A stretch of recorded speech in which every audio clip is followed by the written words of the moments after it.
ఎఫెసీయులకు రాసిన పత్రిక 1వ అధ్యాయము. ఎఫెసీయులకు రాసిన పత్రిక 1వ అధ్యాయము 22-23 వచనాలు మనము అందరం కలిసి చదువుకుందామండి. ఎఫెసీయులకు రాసిన పత్రిక 1వ అధ్యాయము 22వ వచనము 23వ వచనము అందరం కలిసి చదువుకుందాం. Ephesians chapter 1 verses 22 and 23. And hath put all things under his feet, and gave him to be the head over all things to the church, which is his body, the fullness of him that filleth all in all. చదవబడిన వాక్యము ప్రభు మన కొరకు దీవించి ఈ వాక్య వెలుగులో మన జీవితాలను పరీక్షించుకొని దేవుని యొక్క బలము పొందిన వారమై యోగ్యంగా పరీక్షించుకొని ప్రభు బలలో పాల్పొందుటకు ప్రభు తన కృపను మనకు అనుగ్రహించునుగాక. ప్రభు బలలో పాల్పొందడానికి ముందు మన జీవితాలను మనము పరీక్షించుకోవాలన్నది ప్రభు యొక్క స్పష్టమైనటువంటి ఆజ్ఞ ఉన్నది. ప్రతి మనుషుడు తన్ను తాను పరీక్షించుకొని అలాగున చేసి ఆ రొట్టెను తిని ఆ పాత్రలోనిది త్రాగాలి. కాబట్టి ఈ సమయంలో మనము ఇక్కడ వార్షికోత్సవం జరిపించుకుంటా ఉంటున్నాం. 13వ వార్షికోత్సవం అంటే 13 సంవత్సరాల యొక్క విశ్వాసం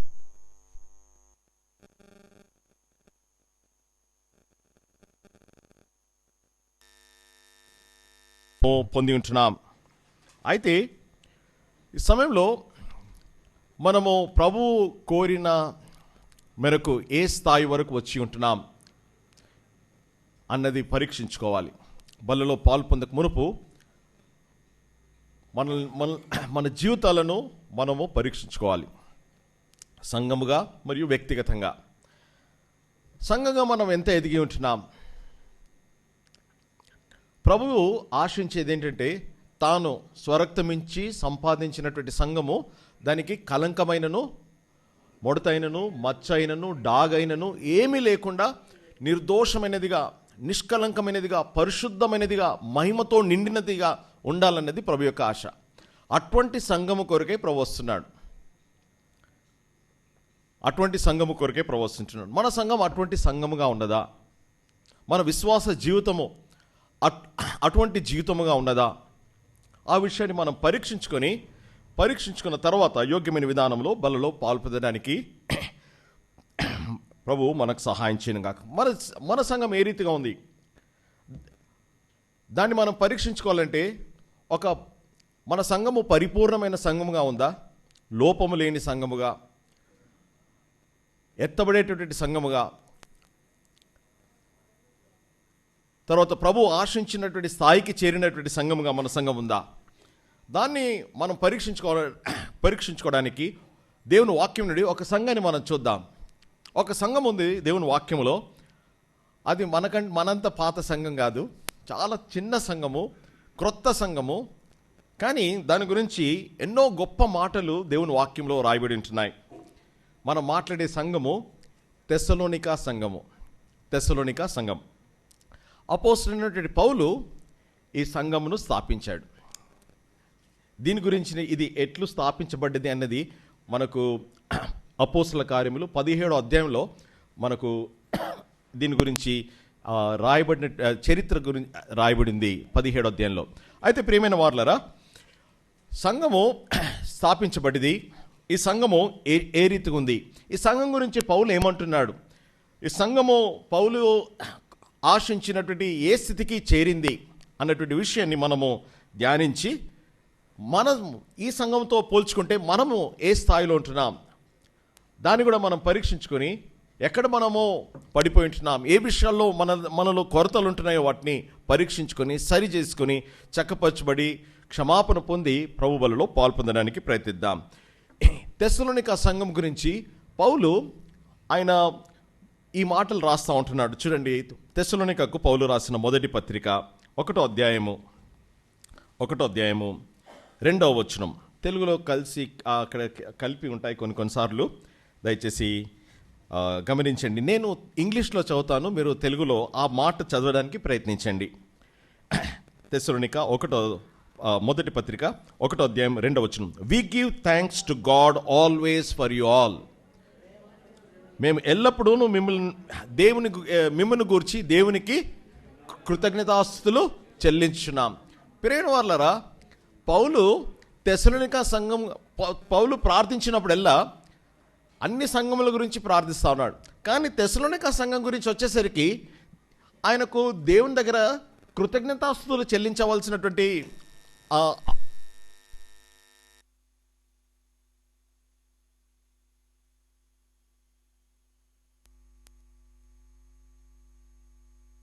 కూడా చూడండి, 2వ అధ్యాయం 13వ వచనం నేను చదువుతాను. 12వ వచనం చదువుతారు ఎవరైనా? 12-13. తన రాజ్యమునకును మహిమకును దేవునికి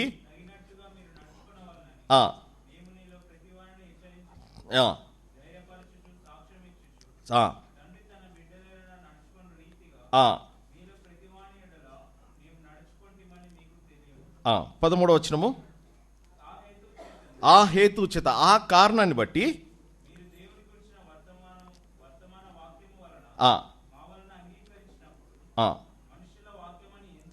ఎంచక గనుక మళ్ళీ గమనించండి, మేమును మానక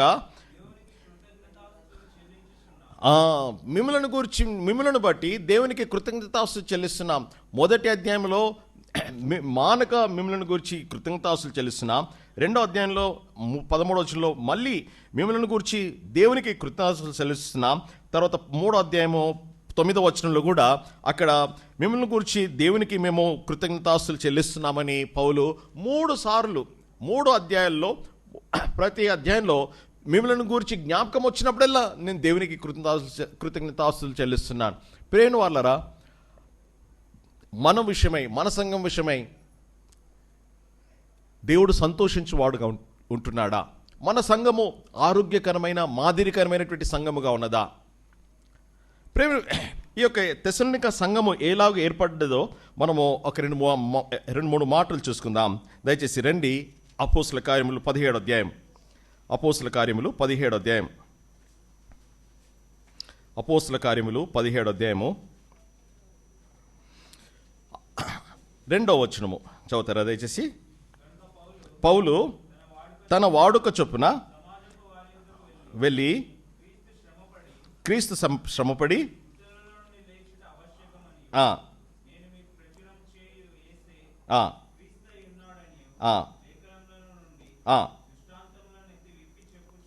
చెప్పుచు 3 విశ్రాంతి దినములు తరికించెను. ప్రేమైన వాళ్ళ మొదటి వచనంలో పౌలు తెస్సలోనికకు వచ్చాడు.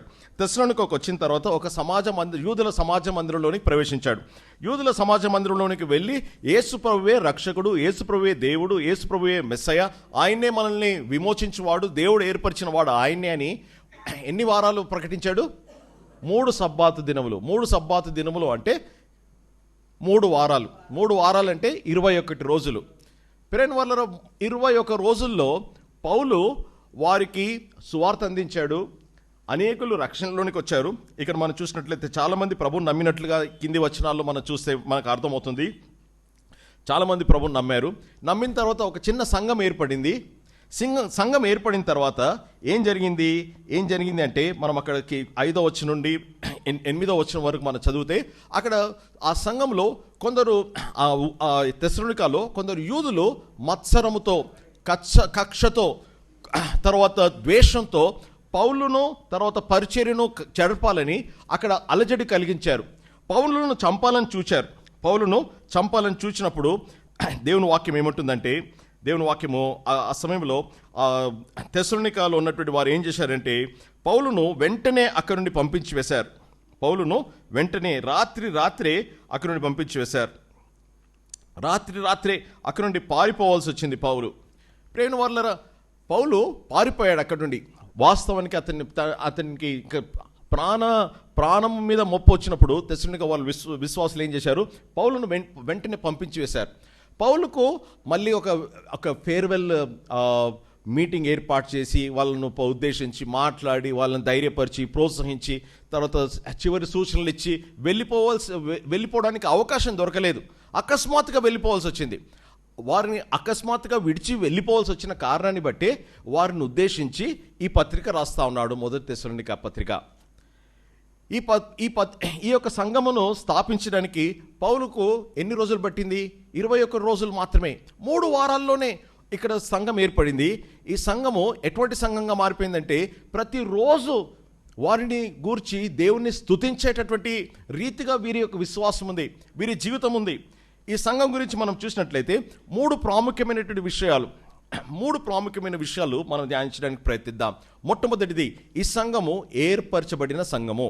మొదటిది, ఇట్స్ ఏ ఎలెక్ట్ చర్చ్, ఏర్పరచబడిన సంఘము. రెండవది, ఇది మాదిరికరమైనటువంటి సంఘము, ఎగ్జంప్లరీ చర్చ్. రెండవది ఎగ్జంప్లరీ చర్చ్. మూడవది, it is a enthusiastic church, ఎంతో రోషం కలిగినటువంటి సంఘం, ప్రభు కొరకై రోషం కలిగినటువంటి సంఘము. నాలుగవదిగా చూసినట్లయితే it is a expectant church, ఎదురు చూచే సంఘము. 4 విషయాలు. ఇది మాదిరికరమైన సంఘము, మొదటిది ఏర్పరచబడిన సంఘము, రెండవది మాదిరికరమైన సంఘము, మూడవది రోషము కలిగిన, దేవుని కొరకు రోషం కలిగిన సంఘము, నాలుగవది ఎదురు చూచే సంఘం.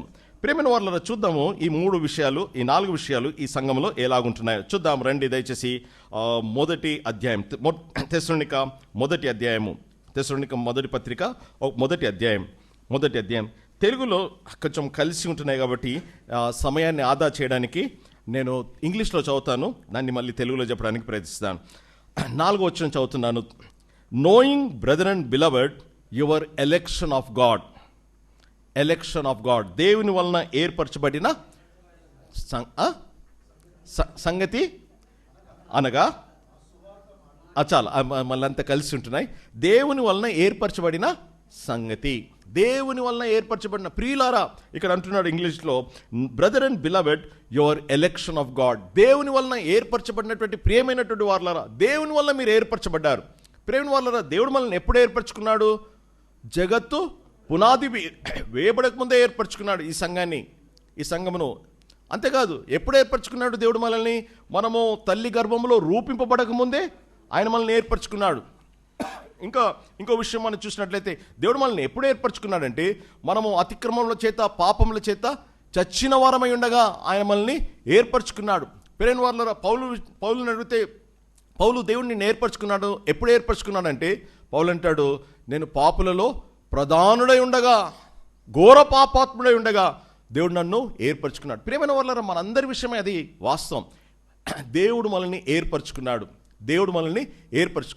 ఇది ఏర్పరచబడినటువంటి సంఘము. భూమి యొక్క పునాదులు వేయబడక ముందే, భూమి ఆకాశములను సృజించక ముందే, అనాది కాలంలోనే దేవుడి సంఘమును ఏర్పరచుకున్నాడు. ఈ సంఘము దేవుని యొక్క ఏర్పాట్లో ఉంది. ఈ సంఘము దేవుని యొక్క ప్రణాళికలో ఉంది. కాబట్టి పౌలు అక్కడికి వెళ్ళినప్పుడు, పౌలు కొన్ని రోజుల్లోనే సువార్త అందించినప్పుడు అనేకులు ప్రభువుని నమ్మారు. ఒక చిన్న సంఘము, శ్రేష్టమైనటువంటి సంఘము, ఏర్పరచబడినటువంటి సంఘము, ప్రత్యేకమైనటువంటి సంఘం ఏర్పడింది. ఈ సంఘం వారు ఎంతో నిష్ఠ కలిగినటువంటి వారు. దేవుణ్ణి గమనించండి, వీరు దేవుని వాక్యాన్ని ఎట్లా స్వీకరించారు, దేవుని వాక్యం ఎట్లా వీళ్ళకి వచ్చింది చూడండి. మొదటి అధ్యాయము 6వ వచనం. ఆనందముతో, గమనించండి మాట, గొప్ప ఉపద్రవం. గమనించండి, సంఘం ఎట్లా ఆరంభమైంది? గొప్ప ఉపద్రవం, భయంకరమైనటువంటి వేదనలు, శ్రమలు ఈ సంఘానికి ఏర్పడినాయి. అన్యులైనటువంటి వారు ప్రభువును సువార్త అంగీకరించి విశ్వసించినప్పుడు అనేకులు వారిని వెలివేశారు, అనేకులు వారిని కొట్టారు, అనేకులు వారిని నీచంగా చూచారు, అనేకులు వారిని హింసించారు, వేధించారు, అనేకులు వారి ఆస్తులు పోయాయి, అనేకులు కుటుంబ సభ్యుల నుండి వేరైపోయారు, అనేకులకు ఉద్యోగాలు పోయాయి, అనేకులకు ఆర్థిక నష్టము, అన్ని నష్టములు. గొప్ప ఉపద్రవంతో వీరు అంగీకరించి, చాలు అక్కడ మనం చూసినట్లయితే ఇంగ్లీష్లో ఆనందము అనే మాట కూడా, ఉపద్రవము ఆనందము 2 వచనములు ఉన్నాయి కదండి. ఉపద్రవం, ఒకవైపు ఉపద్రవం ఉంది, శ్రమలున్నాయి, కష్టాలున్నాయి, ఒత్తిడి ఉంది, వ్యతిరేకత ఉంది, అనేకులు వేధిస్తూ ఉన్నారు. కానీ పరిశుద్ధాత్మ దేవుడు వీరిలో ఏం కలిగించాడు? గొప్ప ఆనందం కలిగించాడు. వాక్యమును గైకొనగానే వాక్యమును స్వీకరించగానే గొప్ప ఆనందము, రక్షణ ఆనందం. ప్రేమైన వాళ్ళ ప్రపంచంలో అన్ని ఆనందాలను మించిన ఆనందము రక్షణ ఆనందము. చెప్పనా సఖ్యమును మహిమాయుక్తమైనటువంటి రక్షణ ఆనందం వీరిని నింపివేసింది. ప్రేమైన వాళ్ళ అలాగూ ఈ సంఘము ఏర్పరచబడిన సంఘముగా మారింది. ప్రభు యొక్క రక్షణను పొందుకున్నారు. రక్షణ పొంది వాక్యమును గైకొని వారు స్థిరపడి దేవుని ఆరాధించే సంఘముగా, దేవుని వెంబడించే సంఘముగా, దేవుని కొరకే నడిచే సంఘముగా, దేవుని కొరకే జీవించే సంఘముగా కొన్ని రోజుల్లోనే ఏదైపోయింది. మనమైతే 12 సంవత్సరాలు అయింది, 13వ సంవత్సరానికి వచ్చాం. ఇంతవరకు మనము ఏర్పరచబడినటువంటి వారిగా ఉంటున్నాం, ప్రత్యేకతను కనపరిచే వారిగా ఉంటున్నాం. సంఘము = దీపస్తంభము. ఎక్కడ దీపస్తంభం ఉంటుందో అక్కడ చీకటి ఉండదు. ప్రేమ వర్లరా, ఈ లోకము చీకటితో నిండి ఉంది. చీకటితో నిండిన లోకములో ప్రభు మనల్ని దీపస్తంభముగా పెట్టాడు. అయితే దీపము మనము కాంతినిచ్చు వారిగా ఉంటున్నామా, వెలుగునిచ్చు వారిగా ఉంటున్నామా? ఈ సంఘము తెస్సలోనిక పట్టణం భయంకరమైన పట్టణం. మనందరికీ తెలుసు, ఎంత పెద్ద పట్టణం ఉంటుందో అంత పాపం ఉంటుంది, అంతే కదండి. ప్రపంచంలోని కొన్ని పట్టణాలకు వెళ్తే, ప్రపంచంలో ఒక గొప్ప పట్టణము అంటే న్యూయార్క్. ఒక ఎగ్జాంపుల్ చూసుకుంటే న్యూయార్క్లో కొన్ని వీధుల్లోకి వెళ్తే ఆడ మొగ ఎవరో మనం గుర్తుపట్టలేం. విచ్చలివిడి ప్రతి మహాపట్టణము పాపానికి నిలయము, పాపానికి కేంద్రము, పాపానికి రాజధాని. ఈ పట్టణం కూడా అంతే. ఇది ఓడరేవు కలిగినటువంటి పట్టణం, భయంకరమైనటువంటి వ్యభిచారముతో, తర్వాత ఈ బానిసలను అమ్మి క్రయ విక్రయం చేసేటటువంటి పట్టణం, తర్వాత నీచమైనటువంటి ఆలయాలతో నిండినటువంటి పట్టణం. అటువంటి పట్టణంలో పౌలు సేవ చేసినప్పుడు, సువార్త అందించినప్పుడు కొందరు రక్షణ పొందారు, ఏర్పరచబడిన వారయ్యారు. ప్రేమ వాళ్ళరా, ఇది ఏర్పరచబడిన సంఘం. మన సంఘం ఏ రీతిగా ఉంది? ఏర్పరచబడిన వారిగా మనం ఉంటున్నామా? ఎప్పుడైనా మనం గుర్తించామా? దేవుడు మనల్ని ఏర్పరిచాడు. మనం ఏర్పాటు గురించి మనం ఆలోచిస్తే జ్ఞానులను ఏర్పరచుకోలేదు, తర్వాత బలవంతులను ఏర్పరచుకోలేదు, గనులను ఏర్పరచుకోలేదు, జ్ఞానులను ఏర్పరచుకోలేదు. నీచమైన వారిని, తుచ్చమైన వారిని, ఎన్నిక లేని వారిని, ఈ లోకంలో విలువలేని వారిని, అనగా మనలాంటి వారిని ప్రభు ఏర్పరచుకున్నాడు. అయితే ఆ ఏర్పాటుకు తగినట్లుగా మనం నడుచున్నామా? ఆ పిలుపుకు తగినట్లుగా మనం నడుచున్నామా? ప్రభు బలలో పాలు పొందే సమయంలో 12 సంవత్సరాలు అనుభవం కలిగినటువంటి వారిగా మనము ఎలాగూ నడుచుకున్నాం, ఎలాగో మన ప్రత్యేకతను, ఎలాగో మన ఏర్పాటును లోకానికి కనపరిచి ఉంటున్నాం. ఈ సంఘము 21 రోజులు ప్రయాసపడినప్పుడు మిక్కిలి భయంకరమైనటువంటి శ్రమల్లో నుండి వచ్చినటువంటి సంఘం ఇది, ఏర్పరచబడినటువంటి వారు. అందుకొరకే వీరి విశ్వాసాన్ని వీరు చూచినప్పుడు, వీరి ప్రయాసంని చూసినప్పుడు పౌలు ఎంతో సంతోషిస్తూ ఉంటున్నాడు. గమనించండి, ఈ సంఘంలో 3 విషయాలు మనకు కనిపిస్తాయి. 3వ వచనంలో, కొంచెం తెలుగులో కింద పైన ఉంటాయి, 3 విషయాలు ఉంటాయి. చూడండి, ఒకటి నేను చదువుతాను. విశ్వాసంతో కూడిన పని. తర్వాత 2వది ప్రేమతో కూడిన ప్రయాసము. 3వది నిరీక్షణతో కూడిన ఓర్పు. ప్రేమ వాళ్ళ ఈ 3 విషయాలు క్రైస్తవ జీవితంలో 3 అతి ప్రాముఖ్యమైన. పౌలు అంటాడు కదా, 1 కొరింథీ 13వ అధ్యాయము చివరి వచనంలో ఏమంటాడు? 1 కొరింథీ 13వ అధ్యాయం, విశ్వాసము, నిరీక్షణ, ప్రేమ, ఈ 3 నిలుచును, వీటిలో శ్రేష్టమైంది ప్రేమ. ప్రేమైన వాళ్ళ ఈ 3 శ్రేష్టము, కానీ వీటి 3లో శ్రేష్టమైంది ప్రేమ. అంటే ఇక్కడ మనం ఈ సంఘంలో ఏముంది? విశ్వాసంతో కూడిన పని ఉంది, ప్రేమతో కూడిన ప్రయాసం ఉంది, 3వది నిరీక్షణతో కూడిన ఓర్పు ఉంది. 3 ఉన్నాయి. మన సంఘములను పరీక్షించుకుందాం. ప్రేమతో కూడినటువంటి, విశ్వాసంతో కూడిన పని ఉందా? విశ్వాసంతో మనం పని చేస్తున్నామా? దేవుని కొరకై విశ్వాసంతో ప్రయాసపడుచుంటున్నామా? విశ్వాసంతో వీరు చేసిన పని ఏంటి? చూడండి, 3 విషయాలకు ప్యారలల్గా ఇంకో 3 విషయాలు ఉంటున్నాయి. విశ్వాసంతో చేసిన పనిని 9వ వచనంలో రాస్తా ఉన్నాడు. చూడండి ఏం చేశారు వీళ్ళు. 9వ వచనం నేను చదువుతున్నాను. విగ్రహములను విడిచి దేవుని వైపు తిరుగుట. విశ్వాసంతో కూడిన పని ఏంటండి? ఉంది కదా, విగ్రహములను విడిచి దేవుని జీవము గల దేవుని వైపు తిరిగారు. ప్రియమైన వాళ్ళారా, జీవము గల దేవుని వైపు తిరిగారు అంటే అర్థం ఏంటి? తిరుగుట అంటే అర్థం ఏంటి? పూర్తిగా మారిపోయారు. విగ్రహాలను, జీవం లేని వాటిని, పాపమును వెంటాడినటువంటి వారు ఇప్పుడు ఏం చేశారు? వాటిని వదిలి, విడిచిపెట్టి, వాటిని విసర్జించి జీవము గల దేవుని వైపు తిరిగారు. ఇప్పుడు అది విశ్వాసముతో కూడినటువంటి పని. రెండవది, ప్రేమతో కూడిన ప్రయాసం. ప్రేమతో కూడిన ప్రయాసం ఏంటో చూడండి. 9వ వచనంలోనే, జీవము గల దేవుడు సత్యవంతుడగు దేవునికి దాసులయ్యారు, దేవుని సేవకులయ్యారు. ప్రేమతో వీరి యొక్క ప్రయాసం ఏంటి? ప్రయాసం అంటే ఏంటి? అది మంచి పదమా లేకపోతే కఠినమైన పదమా? కఠినమైన పదం ప్రయాసం. కానీ వీరి ప్రయాసం దేంతో ఉంది? భారంతో ప్రయాసపడుతున్నారా? ప్రేమతో ప్రయాసపడుతున్నారా? ప్రేమతో ప్రయాసపడుతున్నారు. ప్రేమతో ప్రయాసం. ప్రేమతో ప్రయాసపడుతున్నారు. ఏం చేస్తున్నారు?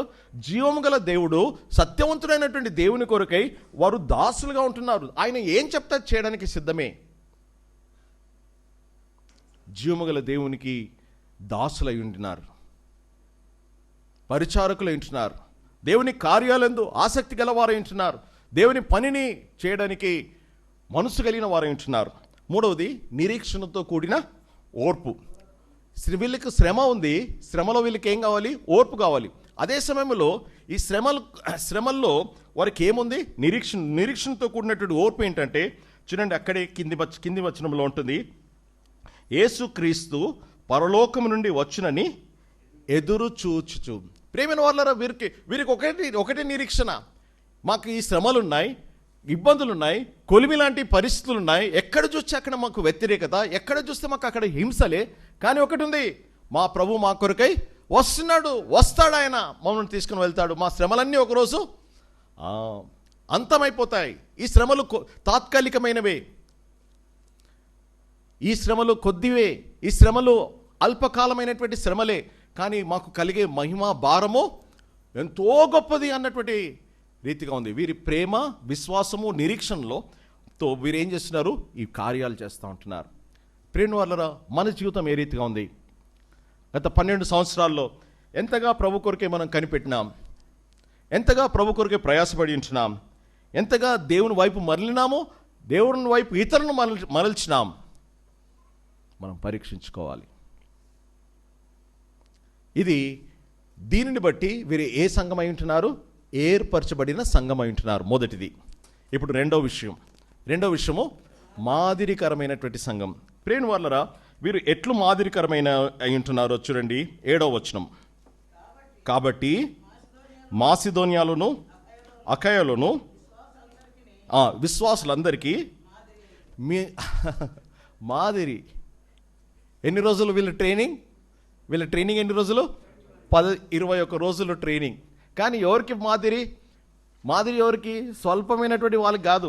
మాసిదోనియా అంటే అదొక ప్రాంతము, అకయ ప్రాంతము. గమనించండి, తెసలోనిక పట్టణము, మాసిదోనియా ఒక ప్రాంతము, అకయ ఒక ప్రాంతము. వీరు ఒక ప్రాంతంలో ఉన్నటువంటి ప్రజలకు మాదిరి అయి ఉంటున్నారు. ఎట్లా మాదిరి అయి ఉంటున్నారు చూడండి. 8వ వచనము, ఎందుకనగా మీ వద్ద నుండి ప్రభు వాక్యము మాసిదోనియాలోను అకయలోను మ్రోగాను. ప్రేమైన వాళ్ళ, మీరు అక్కడ సువార్త కరపత్రికలు పంచారని అనలేదు. ఏమైంది? మ్రోగించారు, దద్దరిల్లేటట్టు చేశారు. ఎక్కడ? చిన్న ఇది పెద్ద పట్టణంలో ఉన్న పెద్ద సంఘం కాదండి, ఇది చిన్న సంఘమే. కొన్ని రోజుల అనుభవం కలిగిన సంఘము, క్రొత్త విశ్వాసులు, ప్రభునందు ఇంకా చెప్పాలి అంటే వాళ్ళు ఇంకా శిష్యులుగానే ఉంటున్నారు. కానీ వీరు ఏం చేస్తున్నారు? మాసిదోనియా ప్రాంతానికి వెళ్ళారు, అక్కడ మారుమ్రోగించారు సువార్త. అకయ ప్రాంతానికి వెళ్ళారు, అక్కడ సువార్తను మారుమ్రోగించారు. ప్రేమ వాళ్ళరా, వీరు అకయాలోను మాసిదోనియాలో ఉన్నటువంటి విశ్వాసులకు మాదిరి అయింటున్నారు. మాదిరికరమైనటువంటి వారు చేసే పని ఏంటి? మాదిరికరమైనటువంటి వారు చేసేటటువంటి పని ఏంటంటే, కనీసం మనం చూసినట్లయితే చూడండి, వీరు చేసినటువంటి పని నేను చదువుతాను, దయచేసి మీరు గమనించండి. 6వ వచనంలో, మీరు మమ్మలను వెంబడించిన వారైరి ఉందండి. మమ్ములను పోలి నడుచుకుని వారయ్యండి. వారు పౌలును పోలి నడుచుకుంటున్నారు. పౌలుతో ఎవరున్నారు? శీలా ఉన్నాడు, తిమోతి ఉన్నాడు, తీతు ఉన్నాడు, తర్వాత ఇంకా మార్క్ ఉన్నాడు. ఇటువంటి దైవజనులను పోలి నడుచుకునే వారయ్యారు. They became followers. పౌలు అన్నాడు, నేను క్రీస్తుని పోలి నడుచుకుంటున్న ప్రకారము మీరు నన్ను పోలి పౌలును వెంబడించినప్పుడు ఎవరు వెంబడించినట్టు? క్రీస్తును వెంబడించినందుకు. ఎందుకంటే పౌలు క్రీస్తునే వెంబడిస్తున్నాడు కాబట్టి. ప్రియని వాళ్ళ పౌలును వెంబడించే వారయ్యారు. మొట్టమొదటి. రెండవది, వీరు దేవుని వాక్యమును గైకొన్నారు. చూడండి 6వ వచనంలో ఉంది, having received the word in much affliction. ఎంతో ఉపద్రవంలో దేవుని వాక్యమును అంగీకరించారు. చూడండి ఇంకోటి, దేవుని వాక్యం ఎట్లా అంగీకరించారు? 2వ అధ్యాయం 13వ వచనంలో మధ్యలో భాగం ఉంది, నేను చదువుతాను ఆ మాట. Ye received the word not as the word of men, but as the word of God. మనుషుల మాట కాదు, దేవుని మాటగా దాన్ని అంగీకరించారు. పౌలు దేవుని వాక్యాన్ని బోధించినప్పుడు, శీలా దేవుని వాక్యాన్ని బోధించినప్పుడు, లేకపోతే తీతు దేవుని వాక్యాన్ని బోధించినప్పుడు, తిమోతి దేవుని వాక్యాన్ని వీరికి బోధించినప్పుడు, ఇదేదో వీళ్ళు మనుషులు చెప్పే బోధ అనుకోలేదు. వాళ్ళు ఏమనుకున్నారు? దేవుని వాక్యం అని దాన్ని గైకొన్నారు, స్వీకరించారు. దేవుని వాక్యాన్ని అంగీకరించారు. ప్రియమైన వాళ్ళారా, మనము దేవుని వాక్యాన్ని ఎట్లా అంగీకరిస్తుంటున్నాం? మాదిరికరమైనటువంటి విశ్వాసంలో ఉండవలసినటువంటి లక్షణం ఏంటంటే, వారు ప్రయాసపడతారు, అన్ని స్థలాల్లో సాక్షులుగా సువార్తను అందిస్తారు, దేవుని వాక్యాన్ని గైకును వారైంటున్నారు. ప్రియమైన వాళ్ళారా, వీరు మాదిరికరమైనటువంటి వారైంటున్నారు. రెండవ విషయం. మూడవ విషయానికి వద్దాం. వీరు ఎటువంటి వారంట? రోషము కలిగిన వారేంటున్నారు. రోషము గల వారేంటున్నారు. ప్రియమైన వాళ్ళు, వీరి రోషంను మనం చూడాలి అంటే, వీరు దేవుని కొరకై శ్రమలను సహించే విషయంలో వీరి రోషం మనం చూడవచ్చు. శ్రమలను సహిస్తూ ఉంటున్నారు. గమనించండి, చల్లారిపోయినటువంటి క్రైస్తవులు కారు వీళ్ళు, లేకపోతే సతికిల పడినటువంటి వారు కారు వీళ్ళు, మూలకు కూర్చుని ఉండేటటువంటి వారు కారు. ఏమన్నా కానీ ప్రభు కొరకు వెళ్ళాలి, ప్రభు కొరకు ప్రయాసపడాలి, ప్రభువును చాటించాలి, ప్రభు కొరకు జీవించాలి, ప్రభు కొరకు మండాలి, ప్రభు కొరకై కరిగిపోవాలి అన్నటువంటి రోషం గలవారు. అదే సమయంలో ప్రభు కొరకై ఎదురు చూసేటటువంటి వారికి ఉంటున్నారు. రోషము కలిగినటువంటి సంఘము. వీరికి ఉన్నటువంటి సామర్థ్యము కొద్దిదే, వీరికి ఉన్నటువంటి వనరులు కొద్దివే, వీరికి ఉన్నటువంటి సదుపాయాలు కొన్ని, వీరికి ఉన్నటువంటి అనుభవం కూడా కొద్దిదే. అన్నిట్లో వీళ్ళు తక్కువే ఉన్నారు. కానీ వీరికి ఉన్నటువంటి రోషం మాత్రం తక్కువ కాదు. ప్రభు కొరకే రోషం గల వారు ఉన్నారు. మన సంఘం ఏ రీతిగా ఉంది? బలలో పాల్పొందుతున్నటువంటి సమయంలో ప్రభు కొరకే మనము ఎటువంటి రోషంని కనపరుస్తుంటున్నాం? ఈ తెస్సలోనిక సంఘము రోషం కలిగినటువంటి సంఘం. అనేకులు ఈ సంఘమును చూసి ఈర్షపడేటట్లుగా వీరి యొక్క రోషము, వీరి విశ్వాసం, వీరి పట్టుదల, వీరి నిరీక్షణ, వీరి ప్రేమ అనేకులను పురికొల్పేదిగా ఉంది. ప్రియమైనవారలారా, అది మూడో విషయం. నాలుగో విషయానికి వస్తే, వీరు ప్రభు కొరకై ఎదురు చూచే సంఘం. They were expectant people. ఎదురు చూస్తూ ఉన్నారు. మనం చూసినట్లయితే ఇక్కడ 10వ వచనంలో ప్రభు యొక్క రాకడ కొరకై కనిపెట్టుకొని ఎదురు చూస్తూ ఉంటున్నారు. They are waiting for the appearance of his son. దేవుని కుమారుని యొక్క రాకడ కొరకై ఎదురు చూచేటటువంటి వారు చూస్తున్నారు. ప్రియమైన వారలారా, మనం ఎలాగుంటున్నాం? ఎదురు చూస్తుంటున్నామా? లేకపోతే పేతురు రాశాడు కదా, ప్రభు రాకడ వస్తుంది అని చాలామంది ఆలస్యం చేస్తున్నారని వదిలేసి నిరీక్షణ లేకుండా, లేకపోతే విశ్వాసం లేకుండా సొంత పనుల్లో పడిపోయినట్లుగా ఉంటున్నారా? వీరు అలా కాదు. వీరు అన్నిటిని వదులుకున్నారు. అన్నిటిని వదులుకొని ప్రభు కొరకై వారు ప్రయాసపడుతూ ఉంటున్నారు. మాదిరికరమైనటువంటి సంఘంలో ఉండవలసినటువంటి కొన్ని విషయాలు మనము గమనిద్దాం. ఈ మాదిరికరమైనటువంటి ఆది అపోస్తుల సంఘంలో ఉన్నటువంటి విషయము ఒక 4-5 విషయాలు మనం గమనించి ఆ వాక్య వెలుగులో పరీక్షించుకొని మనము దేవుని ప్రభు బలలో పాలు పొందాం. ప్రేమైన వాళ్ళ అపోస్తుల కార్యములు 9వ అధ్యాయం, అపోస్తుల కార్యములు 9వ అధ్యాయం 31వ వచనం. కావున యూదయ, గలిలయ, సమరయ దేశం అంతటా చాలండి, సంఘము క్షేమాభివృద్ధి నందుచు, సంఘము క్షేమాభివృద్ధి నందుచు, ఇంకా సమాధానము కలిగి. గమనించండి, సంఘానికి ఉన్నటువంటి విషయాలు ఏంటివి? ఒకటి, సంఘము క్షేమాభివృద్ధి, క్షేమము ఒకవైపు, అభివృద్ధి ఒకవైపు. తర్వాత సంఘములకు విశ్రాంతి, సమాధానం ఉంది, ఇంగ్లీష్లో అయితే విశ్రాంతి. సంఘములకు సమాధానం ఉంది. తర్వాత ప్రభునందు భయమును ఆదరణ కలిగి నడుచుకొనుచు విస్తరించు. ప్రియమైన వాళ్ళ, ఇది సంఘం ఎప్పుడు జరుగుతుంది? ఇది జరగాలి అంటే, మన విషయంలో ఇది జరగాలి అంటే, సంఘము క్షేమాభివృద్ధి కలిగి, నెమ్మది కలిగి, సమాధానం కలిగి, భయము కలిగి, పరిశుద్ధాత్మ ఆదరణ కలిగి అభివృద్ధి కావాలి అంటే కొన్ని కార్యాలు జరగాలి. ఈ ఎప్పుడు జరిగాయి? ఇది ఆదిమ అపోస్తుల కాలంలో జరిగినటువంటి విషయం. ఇది జరగడానికి కొన్ని విషయాలు ఉంటున్నాయి. కనీసము ఒక 4-5 విషయాలు వీరు చేస్తున్నటువంటి విషయాలు ఉంటున్నాయి. చూడండి, మొట్టమొదట వీరు చేసి ఇది ఎందుకు జరిగింది, దీనికి కారణం ఏంటి అంటే కనీసం ఒక 4-5 విషయాలు ఉన్నాయి. దయచేసి చూడండి. మొట్టమొదటిది 2వ అధ్యాయము 46వ వచనము, అపోస్తుల కార్యములు 2:46.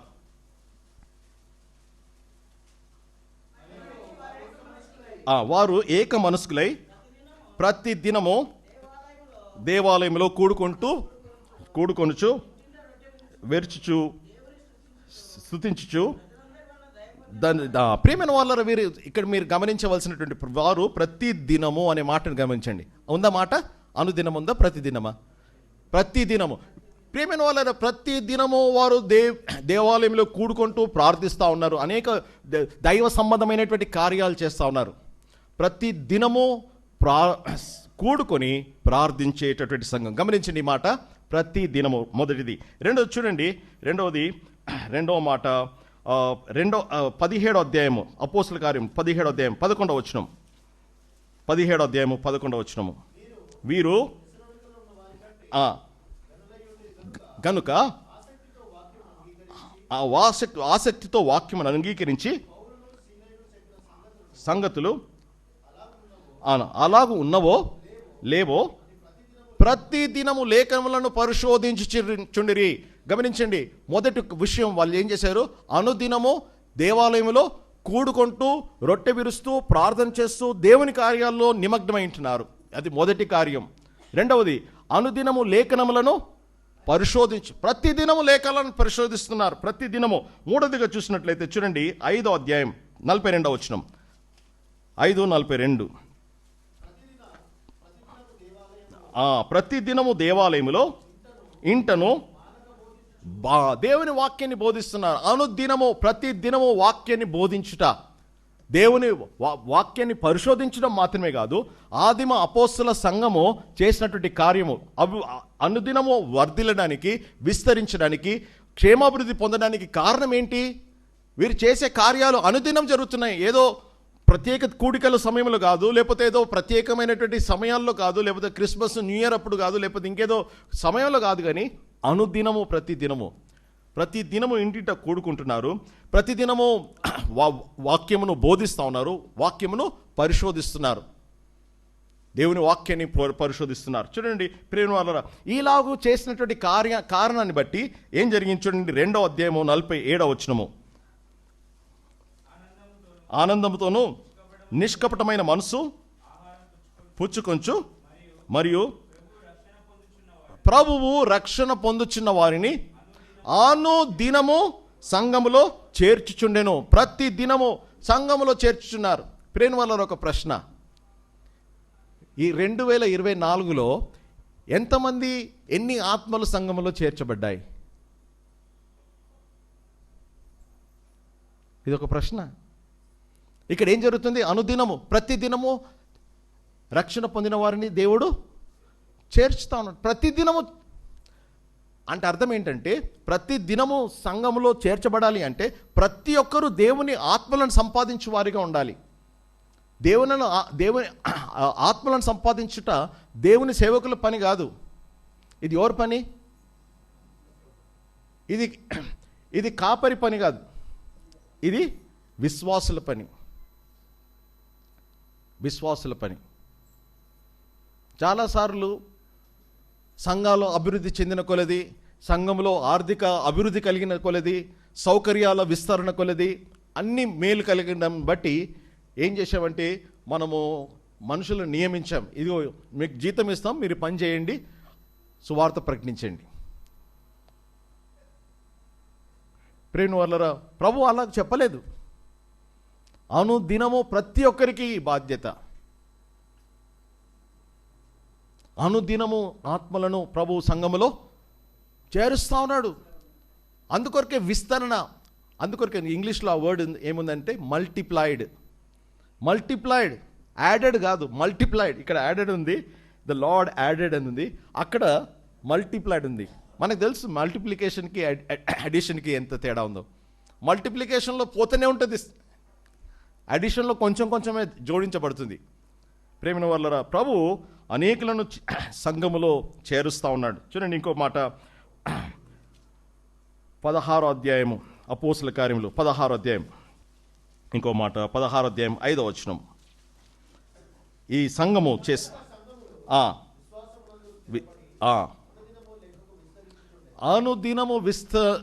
అనుదినముకు లెక్కకు గమనించండి, ఏదో సంవత్సరానికి కాదండి. పోయిన వారం ఇక్కడ 2 సంఘాలు ఉన్నాయి, మళ్ళీ 3 వారాల తర్వాత వస్తే ఇక్కడ ఇంకా 3 సంఘాలేని. ఎట్లయింది? అనుదినం అవుతుంది ఇక్కడ విస్తరణ, అనుదినము. ప్రేమ వాళ్ళరా, బలలో పాలు పొందుతున్న సమయంలో మనం ఏం చేస్తున్నాం గమనించండి. ఇక్కడ మాట, ఇక్కడ మన అన్నిటికీ ఉన్నటువంటి ఒక కామన్ మాట ఏంటి? అనుదినము. అనుదినము దేవాలయంలో కూడుకోవడం, అనుదినము ప్రార్థించడం, అనుదినము వాక్యమును పరిశోధించడం, అనుదినము ఆత్మలను సంపాదించి సంఘములో చేర్చడం, అనుదినము సంఖ్యలో విస్తరించడం. ఇదంతా జరిగితే ఏం జరుగుతుంది? సంఘము క్షేమాభివృద్ధి పొందుతుంది, సంఘములో నెమ్మది ఉంటుంది, సమాధానం ఉంటుంది.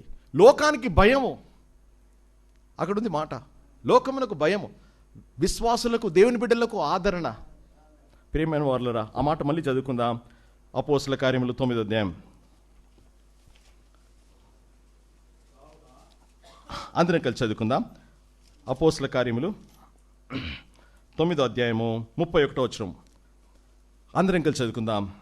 Then had the churches rest throughout all Judea and Galilee and Samaria, and were edified, and walking in the fear of the Lord and in the comfort of the Holy Ghost were multiplied. ఇక్కడ నెమ్మది, క్షేమాభివృద్ధి, నడుచుట, దేవుని భయము, ఆదరణ, పరిశుద్ధాత్మ, తర్వాత విస్తరణ. ఇవన్నీ మనలో ఉన్నాయా? ప్రభు బలలో పాలు పొందుతున్నాం, వారం వెంబడి వారం వస్తున్నాం. ప్రేమ వల్ల ఇది అపోస్తుల సంఘం యొక్క, అపోస్తుల యుగములో ఉన్నటువంటి సంఘం యొక్క చరిత్ర. ఇది అపోస్తుల యుగంలో ఉన్నటువంటి సంఘం యొక్క బయోడేటా. ఏంటి? అనుదినము అనుదినము అనుదినము అనుదినం.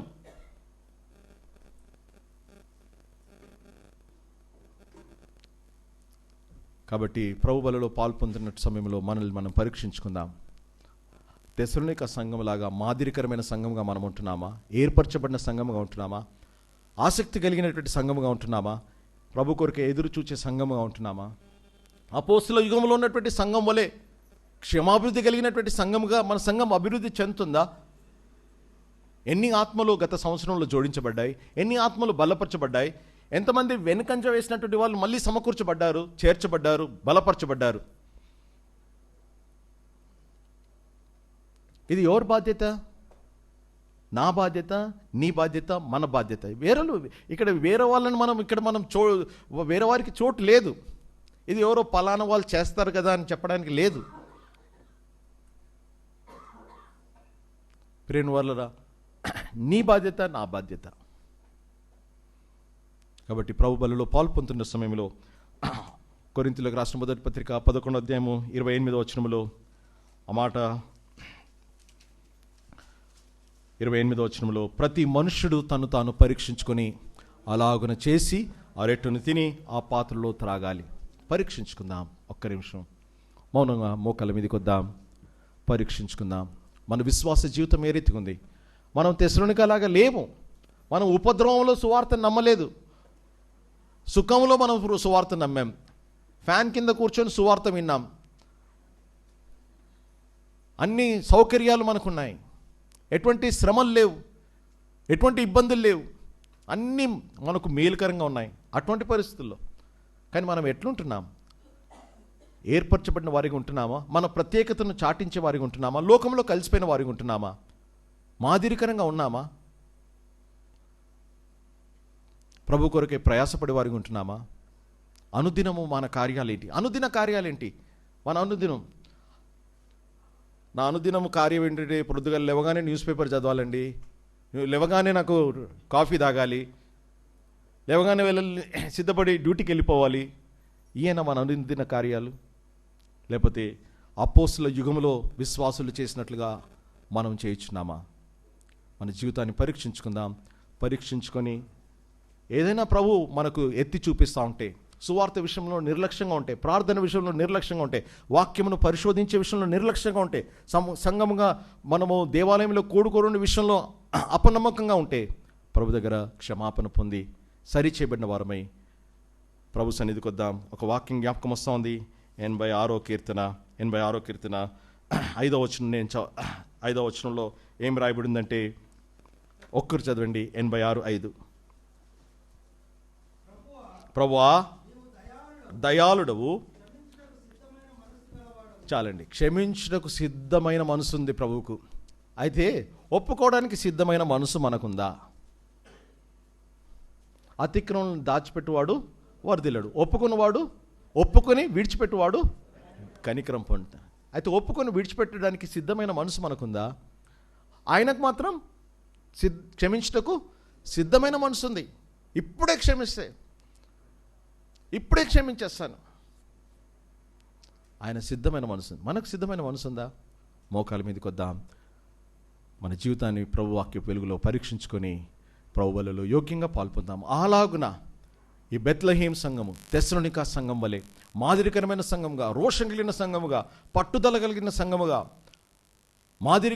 ప్రభు కొరకై ప్రయాసపడే సంఘముగా, ఎదురు చూచే సంఘముగా సిద్ధపడటకు ప్రభు తన కృపను మనకు అనుగ్రహించును గాక.